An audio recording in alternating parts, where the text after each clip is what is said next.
rejection is hurting my relationship. Aborted but not forgotten. Living in an HIV/AIDS relationship. The hand that loves me is hurting me. So if you want to know their glory, you have to know their backstory. So get on board the McCain train and listen to the Let's Stay Together Internet Talk Show. Director of Malcolm Williams and Great Faith, and you're listening to the Let's Stay Together Show. Hello, this is Reverend Rick McCain, and I'm with my wife, author Brenda McCain, my baby, my girl, my boo, and this is the Let's Stay Together Show, and we are here and honored to be here with Terry Vaughn. And Terry, we are just so happy to have you here on the Let's Stay Together Show. How are you doing today? I'm doing wonderful. Well, great. Tell us a little bit about your role in this movie, 72 Hours. You're Ricky Dillon, and you're listening to the Let's Stay Together radio show. Hello, this is Reverend Rick McCain, and I'm here with my baby, my girl, my boo, author Brenda McCain from the Let's Stay Together show, and I love my wife. But let me tell you something, ladies and gentlemen, this is an actor that I love. Mr. Harry Lennox, it is so nice to see you, sir. Thank you for being on the Let's Stay Together show. Well, thank you, Rick. This is great, and I am honored to be with you and your beautiful wife. Well, my question for this beautiful lady is she's very modest, and if I can give a shout out to you, because I got approval for it, because this is my girl. I'm taking it back to Levita from Steve Harvey, but I love all of her work and everything that she does. And she's a 3-time Emmy Award winner, so that's why I said she's modest, and I know you're going to bring to this movie the goodness that you brought to Debbie's little girl, because you was so good as a level-headed girlfriend that kept everything going. She was mean. Well, she was level-headed. She was, but I love you. Very so you don't do mean roles. I love you. If you would like to advertise on the Let's Stay Together Talk Show or be a sponsor, contact us at letsstaytogethertalkshow.com and call 708-713-4958. Welcome back to the Let's Stay Together Talk Show. Your next stop, the McCain train. Now here is the Let's Stay Together show with Reverend Ricardo McCain and author Brenda McCain, helping you to rebuild your relationships with God. Hey, welcome back to the Let's Stay Together show. We were talking about the relationship letter where the young lady was kind of concerned about a situation of being in a nursing home and a private healthcare facility and some of the concerns that she had. And I just led off by just saying it's very important that we understand the desires and the wishes of that individual as well, where they would want to be at and where they want to reside as well. It's very important that that person feels comfortable. And so if that person is capable of making that decision or speaking to you about it, it's very important that they are comfortable. If they're not for some reason, one of the things I would say that would be best to do is that you make the decision on what's best for both individuals, because it might be that a home care facility is good because it's benefit for you and for that individual, or a nursing home might be beneficial because you're not able to do or be around as much. And you've heard these experts talk about that. We've got an excellent home care here that you can definitely contact. And if you have any situations with home care or a nursing home or hospital, we've got the Cannon here that can help you out with that as well. Go ahead. I was going to say to you, too, one of the things that I think all of us should remember is that as much as it's important that you try and honor the wishes of your loved one, you shouldn't feel guilt if you're incapable of meeting their desires. And I think a lot of times what we hear anyway is that there's this enormous guilt that people feel because they can't deliver on the hopes that their loved ones have. You know, I think you strive to do that. But what you just got finished saying, I think is so critically important that people keep in mind. Just realize that you have to be practical, you know, and in your practicality, I think you can go a long way. I just wanted to ask you a question. Mm-hmm. People who have lawyers for their loved ones in a nursing home, what is the reason that they have that? Well, it depends. If it's a situation where there's been some sort of abuse that's being pursued, then obviously the lawyer is going to pursue the litigation. But a lot of times what will happen is that you'll have a situation where someone has been rendered incompetent. They're not capable of making decisions on their own. And so an estate will be opened up, or there will be an administrator to their estate that's appointed by the courts. That administrator has the capacity to go about spending money on behalf of the loved one. The issue, though, is we want to avoid what was mentioned before by Rena, that you want to avoid the financial abuse type of dynamic. So what will happen is the courts will require that you come in anytime you want to make an expenditure over X amount of dollars, or every couple of months you have to come in and do an accounting or a reporting as to what has happened financially during the window in time that you've been away from the courthouse, so that the court can keep a close monitoring on the assets that the loved one that's not able to take care of themselves has.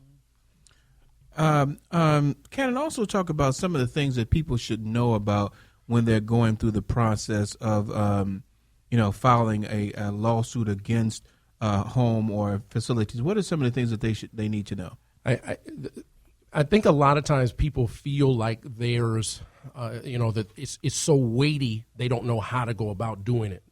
I think really what you should most understand out of this is when you retain a lawyer, the hope is that they're going to be able to explain to you the process. If you can't tell me what you're going to do, I don't want you. And part of why you hire a lawyer is so that you can take things off of your plate, not put extra on your plate. Yeah, that's good. Now, that's good. It is kind of a symbiotic situation where sometimes we'll need to lean on you, or we'll need to ask for your assistance because you have more information about the loved one than we do. So we'll need to draw from you at times. But when it comes down to engaging in the fight, that's what we do. And we insulate you from the garbage. A lot of what you'll hear in terms of the defenses that are presented by these nursing homes, like we talked about, they just didn't want to eat. I tried to make them eat. They didn't want to eat. Okay, but they didn't eat because you didn't bring the fork to their mouth because they don't have use of either of their hands. Yeah. That's why they didn't eat. That's the digging that we'll do, that we're not going to ask you to do. Right, and that many times, candidly, let's just be honest, listen, there are certain skill sets that I just don't have because it's not my career, but this is my career. I know what to look for. Yeah. I know how to go about this, where, a person that doesn't practice law may not necessarily know what to look for. So that's why you're hiring a lawyer, so that they can go about doing those things. And the last thing I'll say is that a lot of times there's a lot of apprehension, a lot of anxiety that goes along with this, because there will be long windows in time where you won't hear anything as to what's going on. Right. You have to be prepared for the reality that there is a process, and that process requires that not only do we get that roadmap that we talked about, obtaining the records, but that we make our way through those records. A lot of times we'll get records and they won't be complete. A lot of times we'll get records and they won't quite match up. A lot of times we'll get records and they've been doctored. Yeah. Okay. So the reality is that a lot of that takes time to get through, and it really does take time to get through. Right. And you just have to prepare yourself for that, so that anxiety does not build. How do you know the record's been doctored? Well, because if, for example, there is a representation that something's been done, but then when like a nurse will make a note, but then the CNA doesn't make the same note, right? Or in the follow up they don't reference it. Well, I mean, or you start seeing the same entries, in the same penmanship at the same time, that type of thing. Yeah. Right. So, Rena, talk a little bit about that, because when people come to you and stuff like that, you had to have records from the past as well. When you see that those records have been doctored, what happens at that point? Well, by the time they get to me, it really doesn't matter. Because I'm doing something totally different than what Mr. Cannon is doing. I'm pretty much doing the care. So it really doesn't matter what they have documented or tried to say they have done. Their skin, their hygienes will tell me the minute I do my assessment. So I'm not in the court trying to plead a case, but I'll know where I need to go. Yeah, where I need to take them to. Sometimes you'll see an MRI that's done, and you can't understand why there's no MRI, because there's not a reference to the fact that they fell. But the loved one will tell the relative, I fell and I hurt myself. Well, now I know why the MRI was done.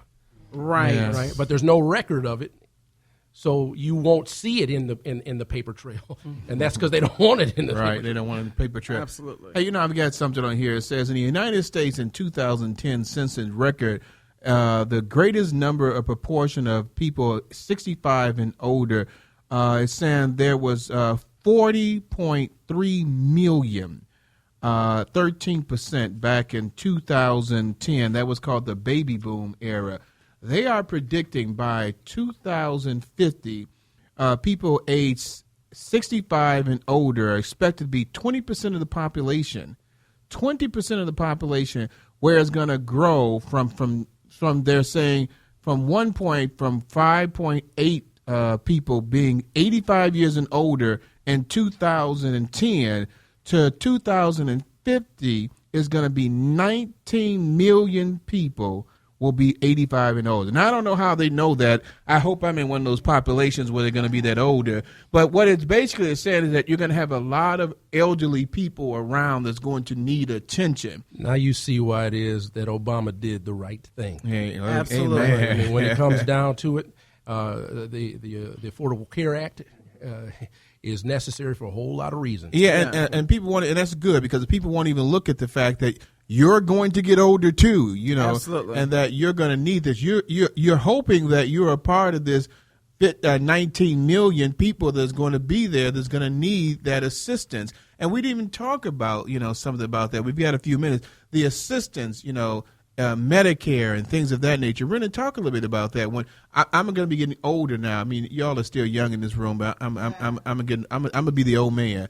But how am I going to be able to care for myself financially if things are not in line for me? First of all, everybody in this room right now should be taking out long-term health care. That is an insurance where it'll pay for somebody to come into your home, okay, to take care of you. Whether there is Medicare available to you or not, they will pay someone to come in, an agency to come into your home.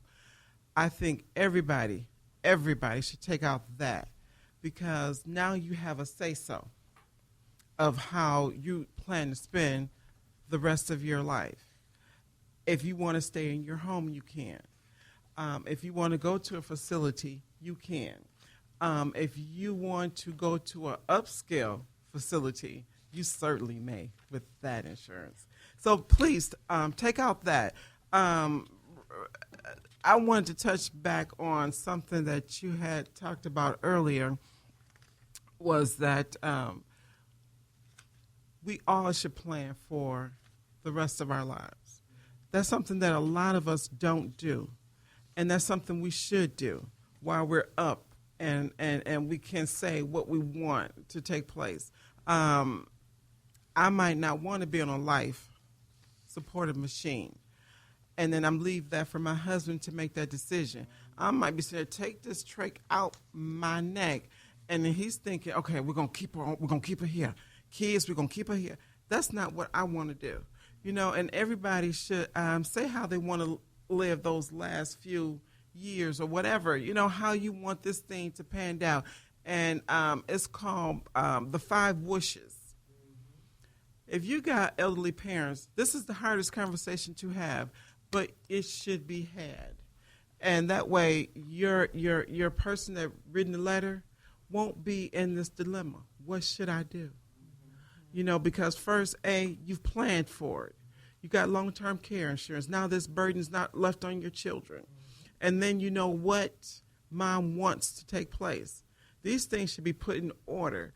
As sure as we live, we're going to get older. Yeah. Every day we're getting older. So let's plan for it. We'll plan for a vacation. Let's plan for that. But in reality, most people, especially African Americans, see this old taboo. It's morbid to even think about it or talk about it. That's why, Tracy, I do commend your parents, because I'm like, your mom not sick. That was my first thought. Yeah. She planned for her future. And you know why? Don't because do that. Her sister's in that situation. So it triggered a thought process. And I think you're absolutely right. And I just want to say the same thing. I do commend my mom because, like she said, when I got the text, meet me in my house to discuss my funeral, I freaked out. I did, too. But, yeah, me and Brenda both freaked out. But I do, because we were able to do this and be lighthearted. And, yes. And we actually joked about, don't mix me up with Dad's wishes because he wants to be cremated, Mom wants to be buried. So it was easier to do it now, and I commend both my parents, Absolutely. for taking a responsibility on like this, because, they have taken everything down to what I want in my obituary.